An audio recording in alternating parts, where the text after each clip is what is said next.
I did it again.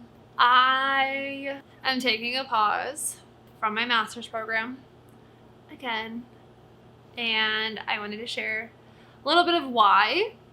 And also, if you are in a master's program or you're looking at doing a master's program in like social work or psychology, counseling, all of the things, to keep it short, too long, didn't read, keep in mind your end goal.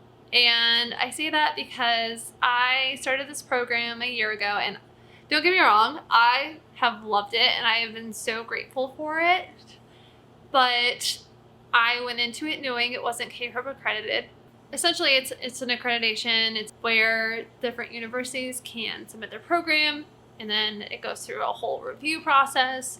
And a lot of government positions want you or require you to have graduated from a CACREP accredited program. Or if you're in social work, it's a CSWE. And my program is not. And I'm only 18 credits in, but 18 credits is still a pretty penny when you're paying or using student loans to pay for the program. It adds up. A lot of these master's programs are like $500 to $1,000 per credit hour, which is insane. It's insane because if you have been in a master's program or you're in one now or you're considering it, maybe you haven't been in it, essentially the entire master's program is you doing the research, you doing all the studying, you writing about everything, and then like maybe periodically you'll see something from your professors. I've been really grateful because a lot of my professors will leave some like really good insights, but it's just insane to me like how much money you put forth for your own research. It's mind-boggling. But I had a little like come to Jesus moment with myself, so to speak. And I was like, okay, my program's not CACREP accredited. I can either transfer now to a program that is CACREP accredited, or I can reconsider if I actually want to even go and become a therapist or, all the things. Like, do you really want this? Because you're looking at $40,000 approximately to like $100,000 in student loan debt if you don't pay for it out of pocket while you're going through the program. Just as like a general range, you're looking at $40,000, maybe 37, 27 on the low. I don't even think it's 27 though, to be completely honest. I think most of them are around 30 or 40,000 to $100,000 in student loans, or just in paying for the program. And it's only a 2-year program. A huge portion of that is also interning. So I was just thinking about just how much that cost, right? For it mostly being all your research and then like a year of interning, and you're still paying on that money, right? And again, this is like, I'm not nixing it or, anything. It's just, these were the thoughts that were going through my head as I was considering if I was going to continue the program that I'm in right now that is not CACREP accredited, or if I'm taking a pause, or if I'm just going to go a completely different route in general. And ultimately, I have decided I'm taking a pause in my program, and I don't know if I'm going to come back.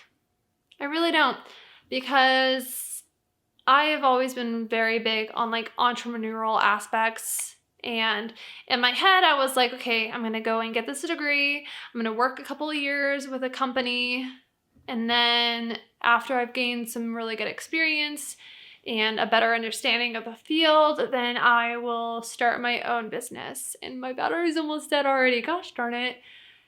But I was realizing that like I can focus on being trauma-informed, or not even do trauma-informed in general. I have a podcast called From Grief to Gold podcast, and I've actually expanded it to where I'm going to have workshops and a community for previous workshop attendees and an accountability coaching program, because that's something I really wish I had when I was going through my grieving process. Was I wanted an accountability coach. I wanted somebody who was going to be there for me, and check in on me to make sure that I was doing things that I said I was going to do. And ultimately, I decided I'm taking a pause in my master's program. I don't know if I'm going to come back, But I have so many mental health books and so many like trauma-informed things that I want to read on my own time and be able to use as tools for my own coaching clients. And so if you're on the fence about a master's program, and whether or not it's for you, just really think about the end goal. Because at first I thought I really wanted to work with veterans, and not that I don't. I definitely still would love to end up doing like animal therapy and stuff like that. But I was also like, do I really want to be a therapist, or would I rather be a coach where I can provide them with tools and resources for the present moving forward and not so much knees deep in the trauma, you know? And I think it's okay to be honest with yourself about not wanting to deal with trauma. And it's not that you don't like you dealing with it, because it may still come up when you're working as a coach, and you need to know when to recommend them to speak with a provider or a therapist about it. But I realize I have so much more passion for like, how can I, like, yes, this was traumatic and yes, this sucked, but like, what can I do now? Like how can I be more present-minded now? What can I do? What thought processes can I work on in the now? And I don't need to be a therapist to be able to do that for other people. So yeah, I wanted to share a little update because I've been very MIA. I've been getting back to my From Grief to Gold podcast, which I officially relaunched the website, and I'm really excited about it. I just started season 3 today, so very excited. And I also relaunched the Branded Academy, which is brand design and brand awareness focused. So I will be hopping on here soon with a lot more content and things, but I know a lot of the traction that I got here was because of my schooling. And it's a hot mess, but welcome to life. Life can be a hot mess. So I just like to keep it real. I have absolutely loved my program. It's been so insightful, and it just reminded me how much I love the mental health field, but also considering where I want to be as somebody in the field. So if that's helpful, I hope it is, but don't not pursue your master's degree. I may still go back and go towards a master's degree or doctoral, or, who knows. But for right now, I'm taking a pause and focusing on my own entrepreneurial aspect of things and seeing if I can't still find that fulfilling aspect as a coach or through workshops for present-minded grounding and art therapy type aspect of things, where we can just focus on the present and like how to stay present-minded rather than deep diving into trauma while I'm still working through my own trauma, which we all, I think, will always be working to some degree. I don't think anyone ever fully is like, I'm done, it's never coming back ever again, or they're full of it. But yeah, because I am still working through like depersonalization and derealization, existential anxiety, all the things, depersonalization, and still working on getting my ADHD diagnosis, because those are like 6-month wait list. So that's fun.